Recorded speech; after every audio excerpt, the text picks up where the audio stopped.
লোকে বলে যে মানুষের আসল পরীক্ষা কেবল দুটি পরিস্থিতিতেই হয় যখন তার সবকিছু থাকে অথবা যখন তার কিছুই থাকে না। কিন্তু যে মানুষ সবকিছু হারিয়েও নিজের মানুষত্ব হারায় না, পৃথিবীর কোনো সম্পদই তার দাম দিতে পারে না। এই গল্পটি হল প্রিয়ার। প্রিয়া মুম্বাইয়ের সেই অগণিত বস্তিগুলোর মধ্যে একটিতে থাকত, যেখানে আকাশ তো দেখা যেত, কিন্তু আশার রোদ কমই পৌঁছাত।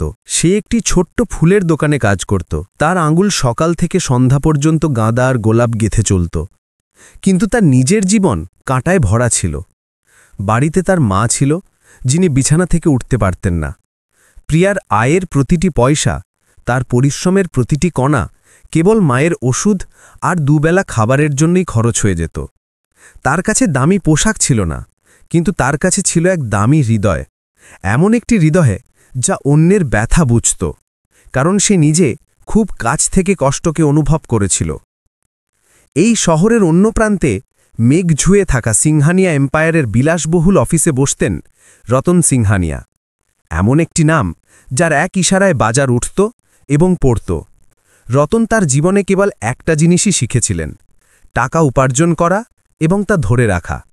তিনি শূন্য থেকে শুরু করেছিলেন এবং আজ তিনি একজন বিলিয়নার। কিন্তু এই যাত্রায় তিনি হয়তো ভুলে গিয়েছিলেন যে টাকার চেয়েও মূল্যবান কিছু আছে। তিনি মানুষের ওপর নয়, তাদের পদমর্যাদার ওপর বিশ্বাস রাখতেন। তার একমাত্র ছেলে ছিল রোহন। রোহন তার বাবার সম্পদের ছায়ায় বড় হয়েছিল, কিন্তু তার হৃদয় সম্পদের ঝলকানিতে অন্ধ হয়নি। রোহনের জীবনে সবচেয়ে সুন্দর সত্য ছিল প্রিয়া। সে প্রিয়ার সাথে একটি আর্ট এক্সিবিশনে পরিচিত হয়েছিল, যেখানে প্রিয়া ফুল সাজাতে এসেছিল। রোহন প্রিয়াকে তার আসল পরিচয় জানায়নি। প্রিয়া তাকে কেবল একটি ছোট কোম্পানির সাধারণ কর্মী ভাবত।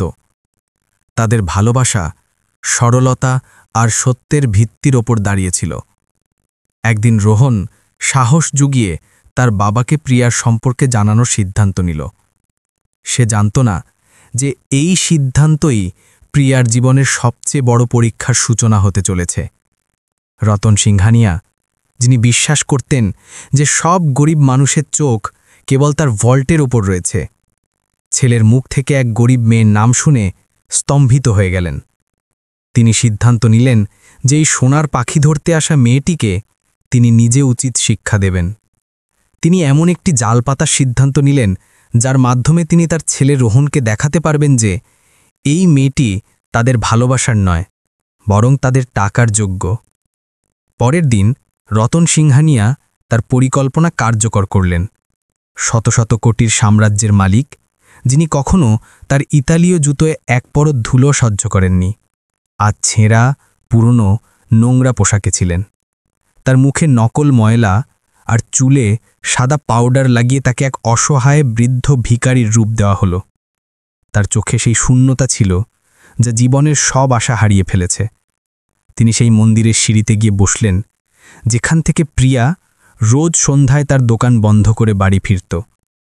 রতনের দেহরক্ষীরা সাদা পোশাকে দূর থেকে তার ওপর নজর রাখছিল, এটি নিশ্চিত করার জন্য যে ধনকুবেরের জন্য কোনো আসল আচর না লাগে। সন্ধ্যা নামল।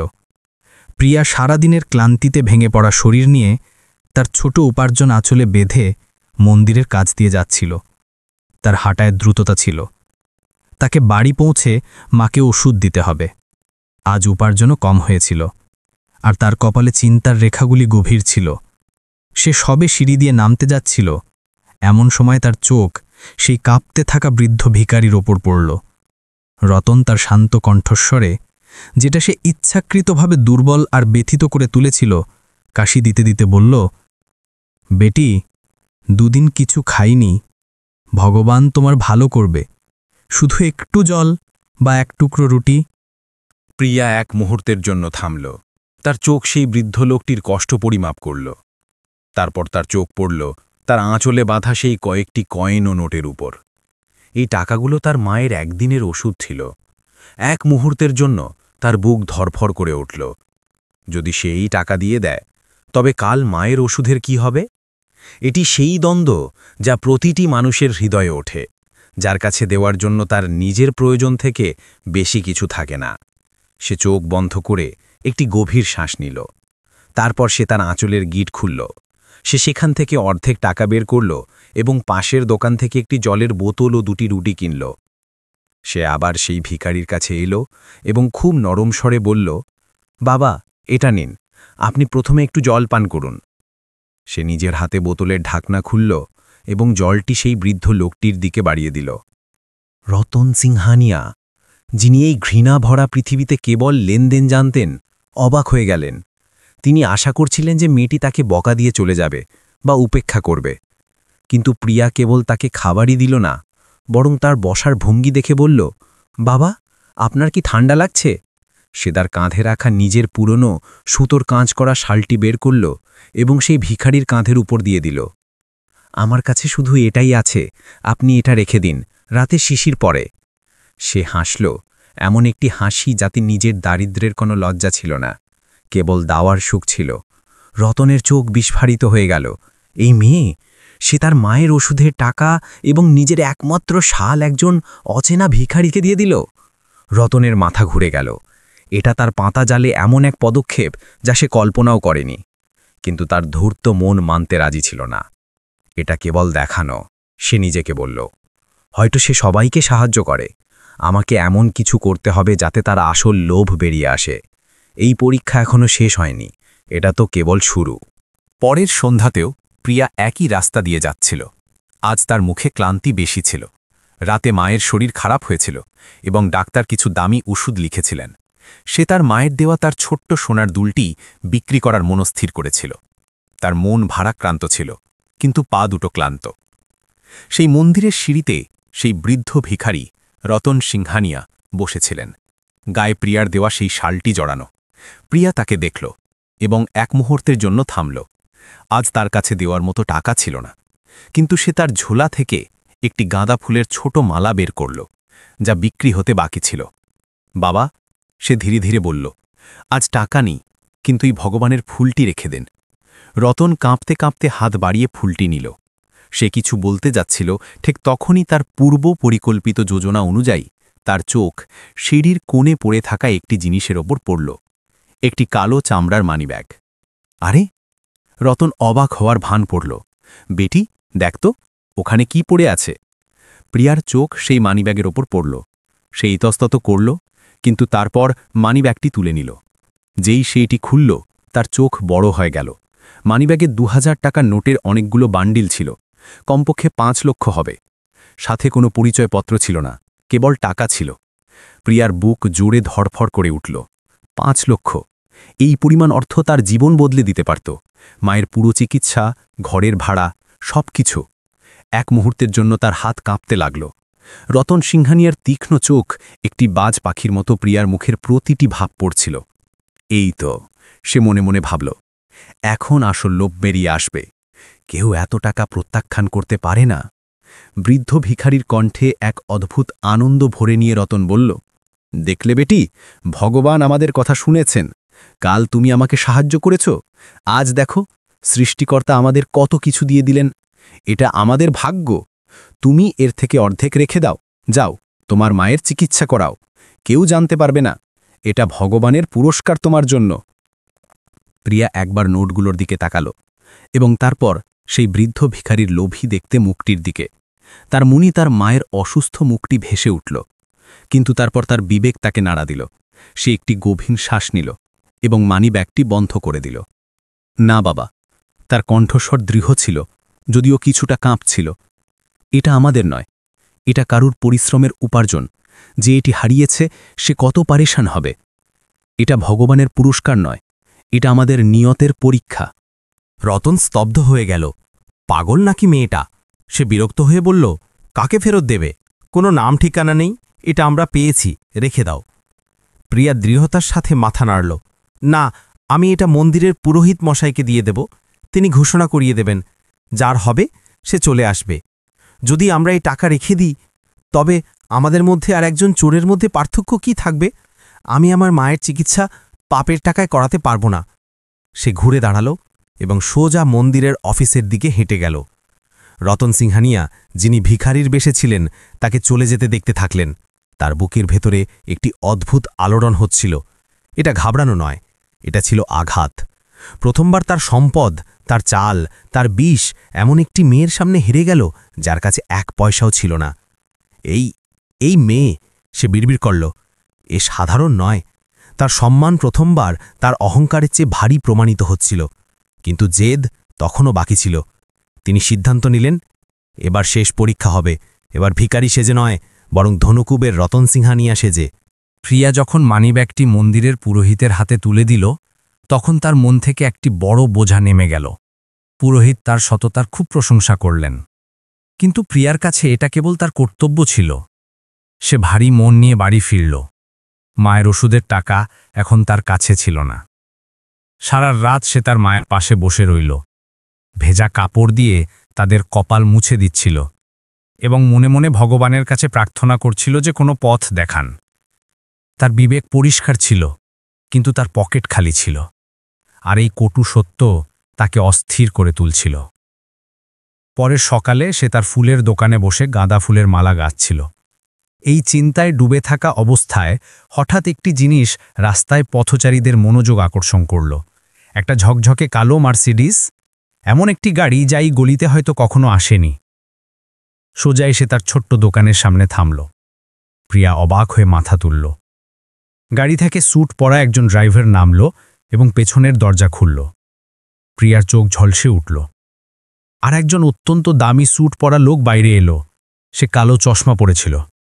লোকটি সোজা প্রিয়ার কাছে এলো। আপনি কি প্রিয়া? তার কণ্ঠে কর্তৃত্ব ছিল। প্রিয়া ঘাবড়ে গিয়ে হ্যাঁতে মাথা নাড়ল। হ্যাঁ, আমি। আপনাকে মিস্টার রতন সিংহানিয়া তার অফিসে ডেকেছেন। প্রিয়ার বুক ধড়কড় করে উঠল। রতন সিংহানিয়া, এই নামটি সে কেবল সংবাদপত্রে পড়েছিল। শহরের সবচেয়ে বড় শিল্পপতি। কিন্তু আমাকে কেন? আমি কি কোনো ভুল করেছি? তার মনে হল হয়তো কালকের মানিব্যাগের কোনো ব্যাপার হতে পারে। সেই মানিব্যাগটা তার ছিল। আপনি সেখানে পৌঁছালে জানতে পারবেন। দয়া করে আমাদের সাথে চলুন। প্রিয়া ভয় এবং ঘাবড়ানোর মাঝে সেই লোকটির সাথে গাড়িতে উঠে বসল।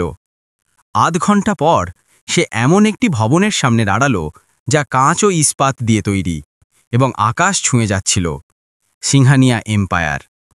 তাকে সবচেয়ে ওপরের ফ্লোরে নিয়ে যাওয়া হলো। সে এমন একটি অফিসে প্রবেশ করল যা তার পুরো বাড়ির চেয়েও বড় ছিল। সামনে একটি বিশাল টেবিলের পেছনে একটি দামি চেয়ারে সেই লোকটি বসেছিল, রতন সিংহানিয়া। প্রিয়া তাকে দেখে এক মুহূর্তের জন্য থমকে গেল। এই চোখ, এই তীক্ষ্ণ ভেদিয়ে দেওয়া চোখগুলি সে কোথাও যেন দেখেছিল, কিন্তু কোথায়? বসো।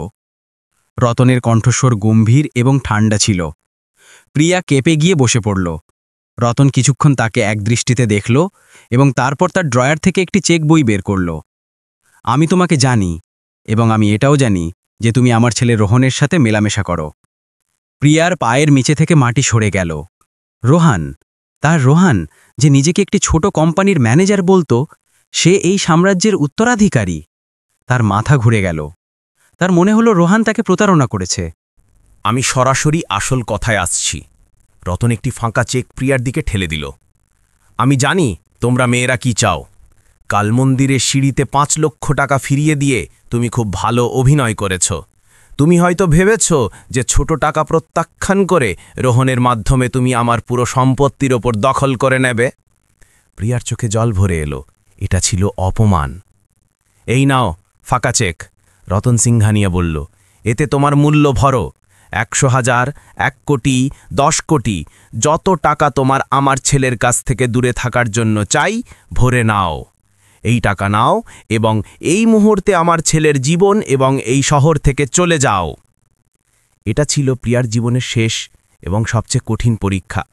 একদিকে সেই ভালোবাসা যা তাকে প্রতারণা করেছিল এবং অন্যদিকে এত সম্পদ যা তার মায়ের জীবন বাঁচাতে পারত। রতন সিংহানিয়া হাসলেন। তার বিশ্বাস ছিল যে পৃথিবীতে এমন কিছু নেই যা তিনি কিনতে পারেন না। প্রিয়ার কানে রতন সিংহানিয়ার কথাগুলো বিষের মতো মিশে যাচ্ছিল। রোহনের প্রতারণা এবং তারপর এই অপমান। এক মুহূর্তের জন্য তার মনে হলো যে সে ভেঙে গিয়ে সেখানেই পড়ে যাবে। তার চোখের সামনে মায়ের অসুস্থ মুখ এবং তারপর রোহনের হাসি মুখ ভেসে উঠল। দুজনেই তাকে ঠকিয়েছিল, একজন নিজের পরিচয় লুকিয়ে এবং অন্যজন তার দারিদ্র্য নিয়ে মজা করে। কিন্তু তারপর চোখের জলের সেই আবছায়ায় মধ্যে কিছু পরিষ্কার হলো। প্রিয়া তার সজল চোখ তুলে রতন সিংহানিয়া মুখের দিকে তাকালো। সেই ঠান্ডা নির্দয় চোখ, সেই কর্তৃত্ব, সেই কণ্ঠস্বর। কাল মন্দিরের সিঁড়িতে প্রিয়া ধীরে ধীরে পুনরাবৃত্তি করল। তার মাথায় যেন বিদ্যুৎ চমকালো। 5 লক্ষ? আপনি কি করে জানলেন যে আমি 5 লক্ষ ফিরিয়েছিলাম? আমি তো শুধু পুরোহিত মশাইকে দিয়েছিলাম। রতন সিংহানিয়া এক মুহূর্তের জন্য থমকে গেলেন। আমার লোক? না। প্রিয়ার কণ্ঠের স্বর কাঁপল, কিন্তু এবার ভয়ে নয়, বরং এক তিক্ত সত্য অনুভবের কারণে। সেই চোখ, সেই তীক্ষ্ণ বিঁধে দেওয়া চোখগুলি যা আমাকে দেখছিল যখন আমি আপনাকে জল দিচ্ছিলাম, যখন আমি আপনাকে আমার শালটা পরিয়েছিলাম। প্রিয়া তার জায়গা থেকে উঠে দাঁড়াল। তার সমস্ত ভয় যেন হাওয়া হয়ে গেল। বাবা, সে প্রায় ফিসফিস করে বলল। সেই ভিখারি, সেই অসহায় বৃদ্ধ লোকটি, সে আপনি ছিলেন। রতন সিংহানিয়া তার দামি চেয়ারে জড়িয়ে হয়ে গেলেন।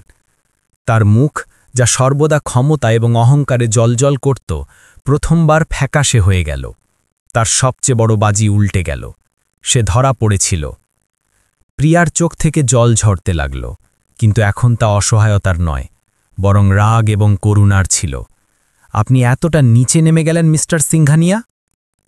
সে বলল, তার কণ্ঠে এক অদ্ভুত শক্তি ছিল।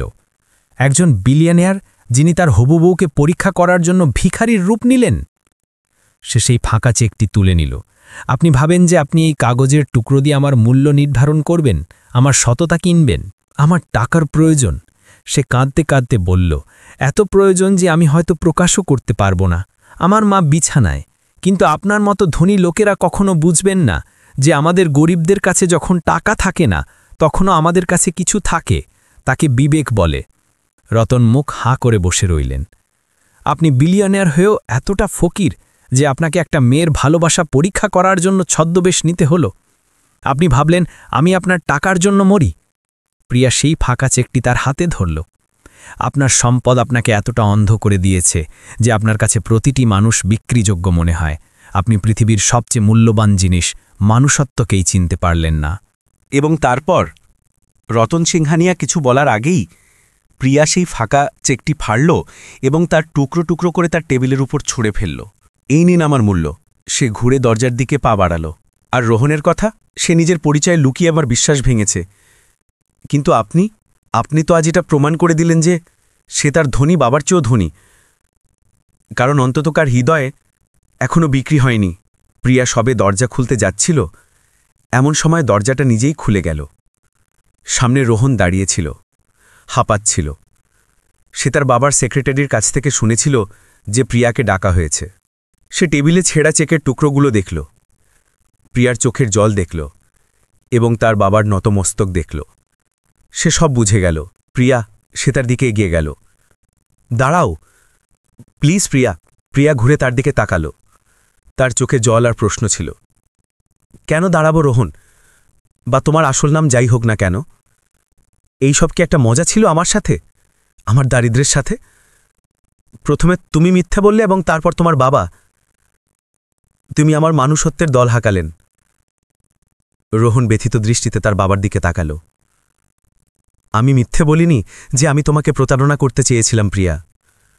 আমি মিথ্যে বলেছিলাম কারণ আমি একে জানতাম। সে তার বাবা রতন সিংহানিয়ার দিকে আঙুল তুলল। আমি জানতাম যে ইনি আমার জীবনের প্রতিটি সুখকে টাকা দিয়ে মাপবেন। আমি জানতাম যে ইনি বিশ্বাস করবেন না যে কোনো মানুষ শুধু মানুষত্বের খাতিরে ভালোবাসতে পারে। আমি তোমাকে এর বিষ থেকে বাঁচাতে চেয়েছিলাম। রোহনের কণ্ঠে রাগ আর অসহায়তা ছিল। আর আজ ইনি সেটাই করলেন যেটা আমি ভয় পাচ্ছিলাম। ইনি তোমাকে নয় বাবা, ইনি আজ আমাকে ছোট করেছেন। ইনি আমার ভালোবাসাকে নিলাম করার চেষ্টা করেছেন। রতন সিংহানিয়া, যিনি তার চেয়ারে মূর্তির মতো বসেছিলেন, এতক্ষণের মধ্যে সবচেয়ে বড় আঘাত অনুভব করছিলেন। তার নিজের ছেলে, তার নিজের সাম্রাজ্যের উত্তরাধিকারী, আজ এক গরিব মেয়ের জন্য তার বিরুদ্ধে দাঁড়িয়েছিল। তার চোখের সামনে সেই সন্ধ্যাগুলো ঘুরে আসতে লাগল, সেই মন্দিরের ঠান্ডা সিঁড়ি, প্রিয়ার সেই পুরনো সুতোর কাজ করা শাল, যা হয়তো এখনও তার আলমারিতে কোথাও লুকিয়ে রাখা আছে, সেই 5 লক্ষ যা প্রত্যাখ্যান করার সময় প্রিয়ার চোখে কোনো লোভ নয়, কেবল আত্মসম্মান ছিল, এবং আজ এই ছেঁড়া চেকের টুকরোগুলো। রতন সিংহানিয়ার জীবনের প্রতিটি যুক্তি, প্রতিটি জয়, প্রতিটি অহংকার সেই ছেঁড়া টুকরোগুলোর সামনে খাটো হয়ে গেল। তিনি ধীরে ধীরে তার চেয়ার থেকে উঠলেন। তার শত শত কোটির সাম্রাজ্যের গর্ব আজ চুরমার হয়ে গিয়েছিল। তুমি ঠিক বলছো বেটি। তার কণ্ঠস্বর যা সর্বদা হুকুম চালাতো আজ প্রথমবার কাঁপছিল। আমি ভিখারির রূপ ধরে তোমার পরীক্ষা নিতে গিয়েছিলাম, কিন্তু বাস্তবতা হল আমি নিজের মানুষত্বের পরীক্ষাতেই ফেল হয়ে গেছি। তিনি প্রিয়ার দিকে তাকালেন।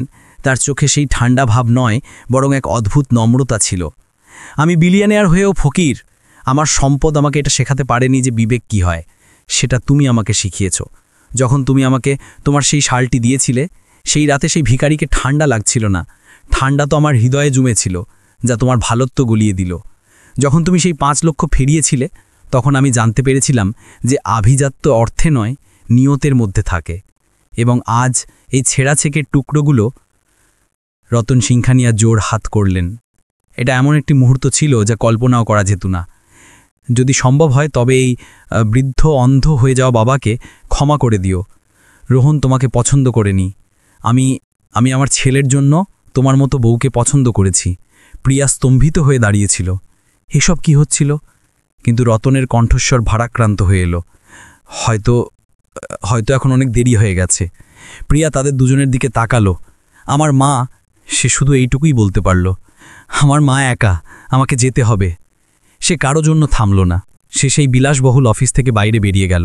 পিছনে ফেলে গেল এক ভাঙা ছেলেকে এবং এমন এক বিলিয়নিয়ারকে, যিনি আজ তার জীবনে প্রথমবার হেরেছিলেন এবং হয়তো প্রথমবার কিছু জিতেও ছিলেন। প্রিয়া সেই বিলাসবহুল ভবন থেকে বেরিয়ে এসে নগ্ন পায়ে দৌড়ে তার বস্তির দিকে ছুটল।